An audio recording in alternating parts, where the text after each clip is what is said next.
गणपति बप्पा मौर्य। राधे राधे। आप सभी के अपने चैनल अमृतंश में आप सभी का स्वागत है। आज मैं आप सभी को आश्विन मास के कृष्ण पक्ष के संकष्टी गणेश चतुर्थी व्रत की कथा सुनाने जा रही हूँ। कृपया कथा को पूरा जरूर सुनिए और साथ ही चैनल को सब्सक्राइब लाइक जरूर कर दें। आश्विन महीने में विघ्नराज संकष्टी चतुर्थी मनाई जाती है। यह दिन भगवान गणेश को समर्पित होता है। इस शुभ अवसर पर भक्ति भाव से भगवान गणेश की पूजा की जाती है। साथ ही विशेष कामों में सफलता पाने के लिए चतुर्थी का व्रत रखा जाता है। आश्विन संकष्टी गणेश चतुर्थी इस साल 10 सितंबर 2025 बुधवार को है। गणेश चतुर्थी चंद्रोदय का समय 10 सितंबर 2025 शनिवार को रात्रि के 8:14 पर है। आश्विन माह के कृष्ण पक्ष की चतुर्थी तिथि बुधवार 10 सितंबर को दोपहर 3:37 पर शुरू होगी। वहीं इस तिथि का समापन 11 सितंबर को दोपहर 12:45 पर होगा। इस तिथि पर चंद्र दर्शन का शुभ मुहूर्त 8:06 पर है। एक समय की बात है जब धर्मराज युधिष्ठिर ने भगवान श्री कृष्ण से कहा, हे प्रभु, अश्विन माह के कृष्ण पक्ष को आने वाली संकट गणेश चतुर्थी को किस गणेश की पूजा की जाती है, उनका किस प्रकार पूजन किया जाता है, आप मुझे विस्तार पूर्वक बताइए, मैं जानने को उत्सुक हूँ। तब भगवान श्री हरि ने हर्षित होकर युधिष्ठिर से कहा, हे धर्मराज, एक बार माता पार्वती ने ही पुत्र गणेश से यह प्रश्न किया था कि हे पुत्र, आश्विन माह में आने वाली कृष्ण चतुर्थी को किस गणेश चतुर्थी पूजन और व्रत किया जाता है, यह व्रत करने से किस पुण्य फल की प्राप्ति होती है। उसकी कथा सुनने को मैं उत्सुक हूँ, मुझे विस्तार पूर्वक सुना। माता पार्वती के वचन सुनकर गणेश जी ने कहा, हे माता, जो भी मनुष्य अपने जीवन काल में सिद्धि की कामना रखता है, उसे अश्विन माह में आने वाली संकट चतुर्थी को पूजा करनी चाहिए। आश्विन माह को कृष्ण पक्ष के आने वाली संकट गणेश चतुर्थी को कृष्ण और बानासुर की कथा के अनुसार दानवीर दैत्यराज बलि के 100 प्रतापी पुत्र में से एक बानासुर भी था, जिसने भगवान शिव की कठिन तपस्या की थी। बानासुर की एक बेटी भी थी जिसका नाम उषा था। एक दिन उषा को सपना आया कि वह अपने होने वाले पति अनिरुद्ध से दूर जा रही है। इस सपने के बाद से वह विचलित हो गई। उन्होंने अपनी सहेली चित्रलेखा से कहा कि त्रिभुवन में रहने वाले सभी लोगों को चित्र बनवाए, जिससे वो अनिरुद्ध को पहचान पाए। उषा व्याकुल अवस्था में सभी चित्र को देख रही थी। तब अचानक से उसके नेत्र अनिरुद्ध के चित्र पर जाके ठहर गए। उसने तुरंत कहा, अरे, मैंने इसी व्यक्ति को अपने स्वप्न में देखा था, इसी के साथ मेरा पानी ग्रहण हुआ था। हे मेरी प्रिय सखी, जाओ और यह व्यक्ति जहाँ कहीं भी मिल सके इसे ढूंढ के ले आओ, अन्यथा इसके वियोग में मेरे प्राण पखेरु उड़ जाने को हैं। अपने सखी के यह दशा देखकर चित्रलेखा तुरंत अनिरुद्ध की खोज में वहाँ से निकल पड़े। सभी नगर और लोक को भ्रमण करते हुए वो द्वारका नगरी जा पहुँची। उसने वहाँ अनिरुद्ध को निद्रा अवस्था में देखा। वह बिना समय गवाए अनिरुद्ध को उसके पलंग समेत उठाकर वानासुर की नगरी की ओर प्रस्थान कर गए। गोधूली बेला में उसने अनिरुद्ध समेत वानासुर की नगरी में प्रवेश किया।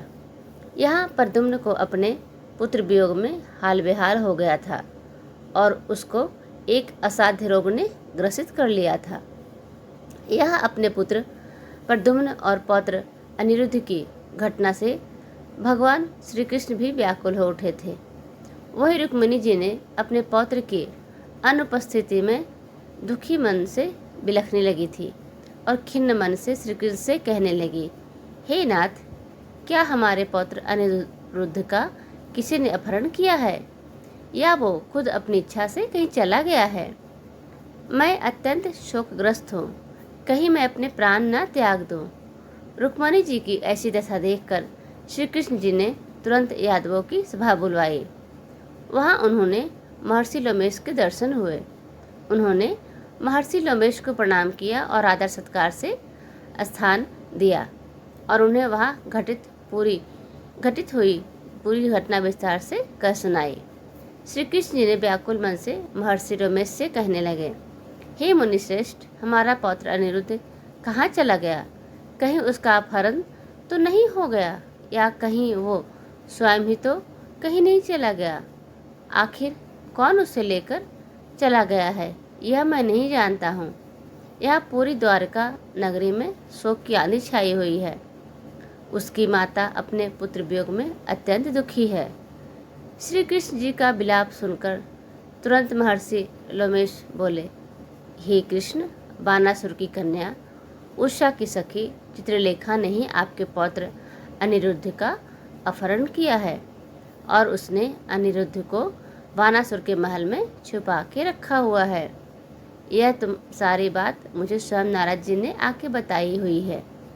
अतः हे कृष्ण, आप आश्विन माह के कृष्ण पक्ष को आने वाली संकटा का अनुष्ठान कीजिए। इसे करने मात्र से अवश्य आपको आपका पौत्र लौटकर वापस आ जाएगा। इतना कहकर महर्षि वन की ओर प्रस्थान कर गए। श्री कृष्ण ने महर्षि लोमेश की कथा अनुसार आने वाली संकट चतुर्थी व्रत का अनुष्ठान किया। इस व्रत के फलस्वरूप उन्होंने अपने परम शत्रु वानासुर पर विजय प्राप्त की। यद्यपि महादेव शिव शंकर ने भी श्री कृष्ण बानासुर युद्ध में बानासुर के पक्ष में रहकर उनकी सहायता की थी, फिर भी बानासुर युद्ध में परास्त हो गया था।